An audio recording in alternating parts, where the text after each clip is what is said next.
Hello সবাইকে Scotland থেকে। আশা করি আপনারা সবাই খুব ভালো আছেন, সুস্থ আছেন। আমরা এখানে খুবই ভালো আছি। আর আমার একটা নতুন ভিডিওতে সবাইকে অনেক অনেক ভালোবাসা। আর আজকের দিনটা হলো মঙ্গলবার। আমার যদিও বা অফ ডে নয়, তবু ভাবলাম যে একটা ভিডিও শুরু করা যেতেই পারে। কারণ অনেক সময় এতটা ব্যস্ততার মধ্যে কাটে যেদিন ওয়ার্ক প্লেসে যেতে হয়।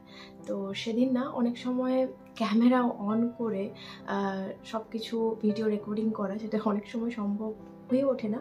বাট আজকে ভাবলাম যে ট্রাই করে দেখতে পারি কতটা ফুলফিল করতে পারি যেটা করতে চাই। তো তাই সকাল সকাল উঠেই কিন্তু আজকে জাস্ট ফোনের ক্যামেরাটা অন করেছি। আর এখন আমি ব্রেকফাস্ট বানিয়ে নিয়েছি নিজের জন্য। Simple breakfast, bread. আর সত্যি বলতে সব থেকে ইজি ওয়েতে ব্রেকফাস্ট বানানো সেটা হলো ব্রেড দিয়ে। তো আজকে আমার ব্রেকফাস্টে রয়েছে ব্রেড, অ্যাপেল, ব্ল্যাকবেরি আর বয়েলড এগ, আর একটা রয়েছে ওয়ালনাট। জাস্ট এটাই এখন ব্রেকফাস্ট। আর চলুন ব্রেকফাস্ট করতে করতেই বলি স্কটল্যান্ডে এসে আমি কেমনভাবে জব পেলাম আর এখানকার ওয়ার্ক লাইফ কেমন। প্রথমে যখন আমি এদেশে আসি, স্কটিশদের মানে স্কটল্যান্ডের মানুষদেরকে স্কটিশ বলা হয়, যেমন আমরা ভারতবর্ষের মানুষ তাই আমরা ভারতীয়। তো প্রথম যখন আমি এদের মুখে এদের ভাষা শুনি, মানে যেহেতু এরা ইংলিশেই কথা বলেন, তো বাট এদের ইংলিশটা টোটালি আলাদা, খুবই স্পিডি, অনেক কিছুই, অনেক ওয়ার্ড বোঝা যায় না। তো ম্যাক্সিমাম ওয়ার্ড আমি বুঝতেই পারতাম না। তারপর আমি ভেবেছিলাম যেহেতু আমার ডিপেন্ডেন্ট ভিসা, তো এখানে ডিপেন্ডেন্ট ভিসাতে যে কেউ এলে জব করতে পারবেন। তো যেহেতু জব পারমিট রয়েছে তাহলে আমি জব করব। কিন্তু যেখানে আমি এদের ভাষা বুঝতেই পারছি না, ইংলিশটা আমি ঠিক তেমনভাবে বলতেও পারি না, তো কিভাবে সেটা পসিবল, কিভাবেই বা আমি জব করব, কেউ আমাকে কেন জব করতে নেবে, কারণ আমি যদি কারোর সঙ্গে কথা বলতেই না পারি। তো বাট ওই যে চেষ্টা করলে সব কিছুই পসিবল। তো সেটাই হলো। আর অনেক চেষ্টা করে নিজেকে প্রতিদিন শেখাতে শেখাতে এখন আমি জব করছি। এখানে জব করতে করতে এত কিছু শিখেছি আর এখনো শিখছি। আর সবসময় চেষ্টা করছি যে নিজেকে আরো বেটার করে তুলতে। এই দেশের ওয়ার্ক কালচার বেশ ভালো লেগেছে আমার। তবে সেই মতো যদি আমি নিজেকে রেডি করতে পারি, মানিয়ে নিতে পারি, তাহলেই ভালো, না হলে কিন্তু খুবই সমস্যাজনক। প্রথমত প্রচুর পাংচুয়াল হতে হয়েছে, মানে ওয়ার্ক প্লেসে সঠিক সময়েই যেতে হবে, কোনোভাবেই 1 মিনিটও লেট করলে চলবে না।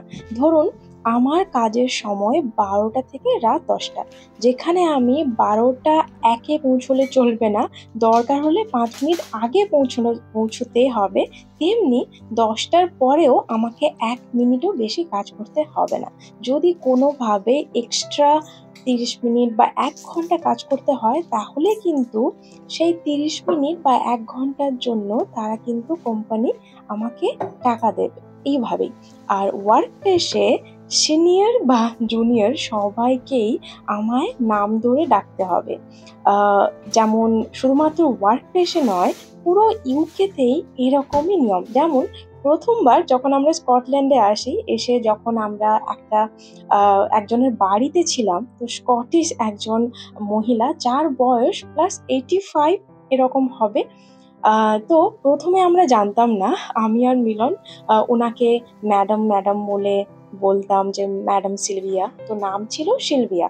কিন্তু উনি না ভালোবাসতেন, মানে এখানকার মানুষ কেউ পছন্দ করেন না ওনাকে যদি স্যার বা ম্যাম বলি, ম্যাম বলে আমরা সম্বোধন করি। এনারা এখানে পছন্দ করেন না, এনাদের নাম ধরেই ডাকতে হবে। তো উনি বললেন আমাকে সিম্পল সিলভিয়া বলে ডাকো, কারণ এখানে সবাই ফ্রেন্ডলি বিহেভিয়ারটাই পছন্দ করেন। আর এখানকার মানুষরা ওয়ার্ক প্লেস এবং ফ্যামিলি দুটোকেই আলাদাভাবে টাইম দেন। ওয়ার্ক প্লেসে খুব ভালো করে মন দিয়ে কাজ করেন এবং বাড়ি এসে ফ্যামিলি মেম্বার্সদের সাথে খুব ভালো করে সময় কাটান। দেখুন, এগুলোই ছিল ওয়ার্ক কালচার এখানকার। আরও অনেক রয়েছে, পরে হয়তো কোনোদিন শেয়ার করব। এখন আমাকে ওয়ার্ক প্লেসে যেতে হবে, আর আমি রান্না বান্না ক্লিনিং সব কিছু সেরে লাঞ্চ সেরে রেডিও হয়ে গেছি। চলুন এখন বেরোই।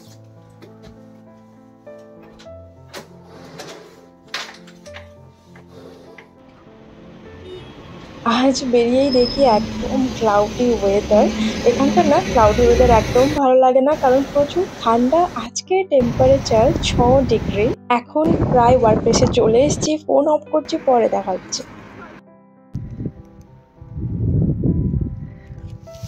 রাত এখন 10টা 5। আমি জাস্ট আমার ওয়ার্ক প্লেস থেকে বেরিয়েছি, আর বেরিয়ে দেখি যে হালকা হালকা বৃষ্টি পড়ছে, সাথে বাতাস বইছে, আর প্রচুর ঠান্ডা। Feels like 1 degree.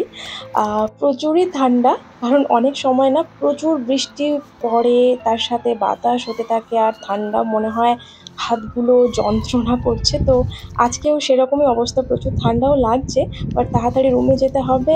আর আজকে রুমে এসে আমি জাস্ট চিকেনটা গরম করেছি, মিলন রাইস বানিয়ে নিয়েছে, আর একটু স্যালাড কাটলাম। তো আজকে আমাদের ডিনার রয়েছে সিম্পল সাদা ভাত, স্যালাড আর চিকেন। চলুন আজকে আমরা ডিনারটা সেরে নিই। আর আজকের পুরো ব্লগটা কেমন লাগলো সবাই জানাবেন। যদি ভালো লাগে অবশ্যই লাইক, কমেন্ট, শেয়ার, সাবস্ক্রাইব করবেন। সবাই খুব খুব ভালো থাকবেন, সুস্থ থাকবেন। আজকের জন্য টাটা।